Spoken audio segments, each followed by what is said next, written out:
Ink Ribbon. Tomb Raider Angel of Darkness is a game filled with so much potential, and I cannot contain my excitement about the remastered version. So today we're going to take a closer look at the second character introduced in it. Yep, you already know how this goes. From a cancelled spin-off to a Lara Croft kiss-off, here are 25 facts about Kurtis Trent. Appearing only in Angel of Darkness, Kurtis Heisturm, or as we know him, Kurtis Trent, is an ex-legionnaire and adventurer who crosses paths with Lara Croft several times throughout the game.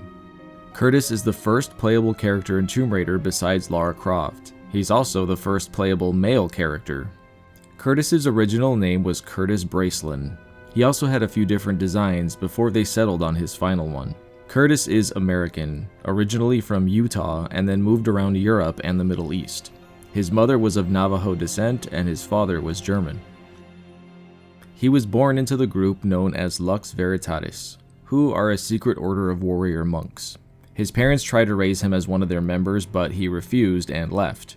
This actually ended up saving his life because all the members of the Lux Veritatis were killed, including his parents. At 19 years old, Kurtis ran away and disappeared, changed his last name to Trent, and joined the Foreign Legion just long enough to get French citizenship. During this time in the Foreign Legion, he ended up in a lot of situations where occult and bizarre events happened, giving him the nickname Demon Hunter. In Paris, there's a cafe where you can see Kurtis for the first time, but he just waves Lara away. There was actually supposed to be dialogue here. As it goes with this game, the audio doesn't play. Here's what it should be. And excuse you too. Do you know a Louis Bouchard? I'm a stranger around here. Don't let me distract you from your paper. It's not ever fully explained how he got them, but he does wield a few psychic abilities. These include being able to astral project and look into areas, sort of leaving his body. He also seems to possess a few other abilities, mainly telekinesis, which he uses for combat and even in one instance to give Lara a boost. Come on, I'll give you a boost.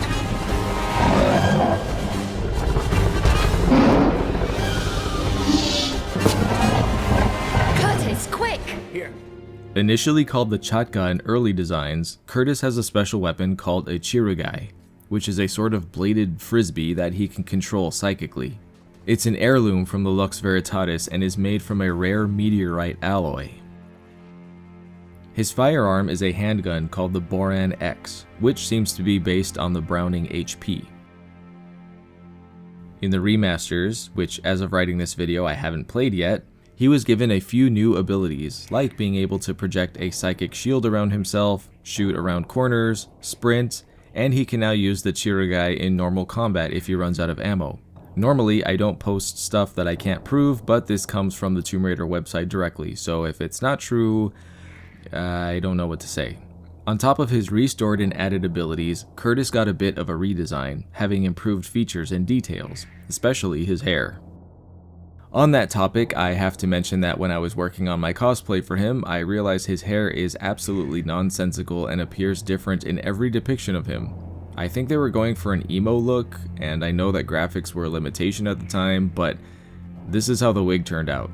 I did my best. Kurtis appeared alongside several other characters in this promotional artwork for the mobile game Tomb Raider Reloaded. This is the first time he has been shown in any form since he debuted. Kurtis is voiced by Eric Laurent, who is still doing acting work to this day, both on camera and voice acting. He's also voiced characters in games like Horizon Zero Dawn, Cyberpunk 2077, and more.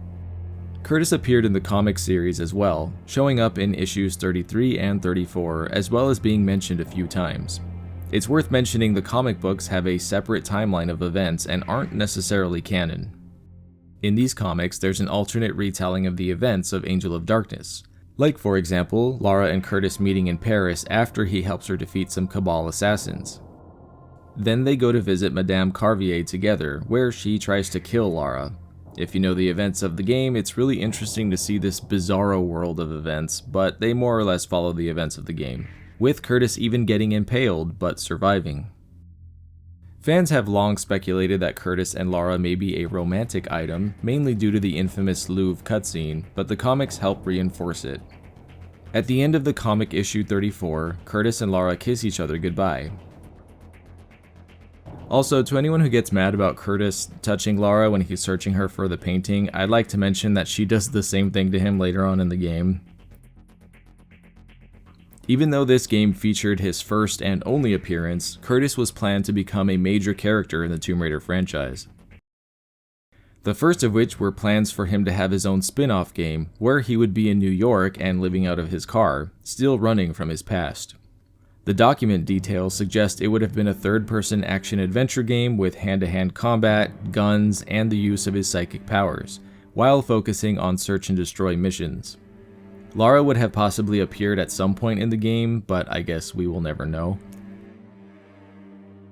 Another concept was for a game where Lara Croft would go missing and you start the game as Kurtis in an attempt to find her, with the Cabal most likely the ones behind her disappearance. I accidentally predicted the Sims 1 re-release, so maybe Aspyr and Saber will make some new Angel of Darkness games. Officially, Kurtis's fate is still unknown. He gets impaled and presumably dies, but at the end of Angel of Darkness, he seems to guide Lara to the exit, implying he's still alive.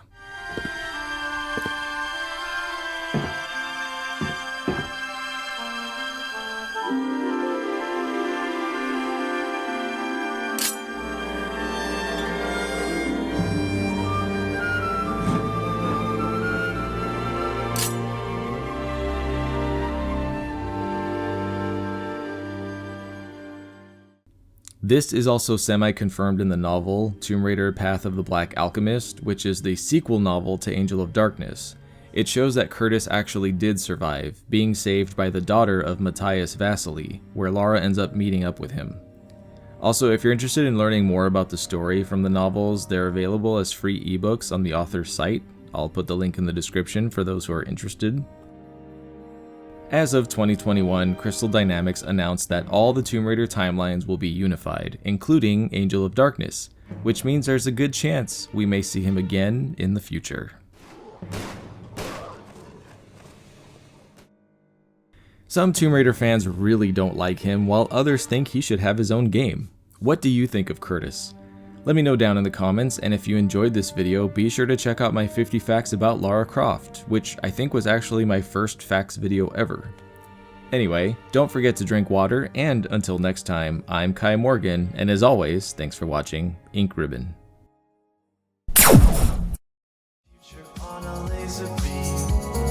Games that blew our minds, a world so vast.